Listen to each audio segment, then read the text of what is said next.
நாட்டுக்கோழி குழம்பு பொடி எப்படி பண்ணுறதுன்னு பார்க்கலாம். அதுக்கு 1 கிலோ நாட்டுக்கோழிக்கு வந்து 25 கிராம் சின்ன சீரகம், 25 கிராம் மிளகு, 50 கிராம் மல்லி, ஒரு கைப்பிடி வந்து கருவேப்பிலை, இது எல்லாத்தையும் அடுப்பை சிம்மில் வச்சு எண்ணெய் ஊற்றாமல் வறுத்து எடுத்துக்கலாம். எல்லாத்தையும் ஒரு 2 நிமிஷம் வறுத்தா போதும். அதுக்கப்புறம் காஞ்ச மிளகாய் வந்து உங்களுக்கு காரத்துக்கு ஏற்ப சேர்த்துக்கலாம். கடுகு வந்து 1/2 டேபிள் ஸ்பூன். இது எல்லாத்தையும் இடித்து எடுத்துக்கலாம். உரல் இல்லாதவங்க வந்து மிக்சியில் திரிச்சிக்கலாம். இது கூட வந்து விரல் மஞ்சள் வந்து சேர்க்கணும். அதை சேர்க்க மறந்ததுனால நம்ம தேங்காய் கூட சேர்த்து அதை அரைச்சாச்சு.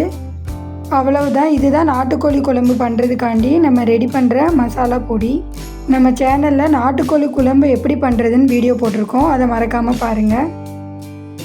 இது ஒரு ஈஸியான ரெசிபி. இது மாதிரி நிறைய வீடியோஸ் வேணும்னா மறக்காமல் மேனகாஸ் மந்த்ரா சேனலை சப்ஸ்கிரைப் பண்ணிக்கோங்க. தேங்க்யூ.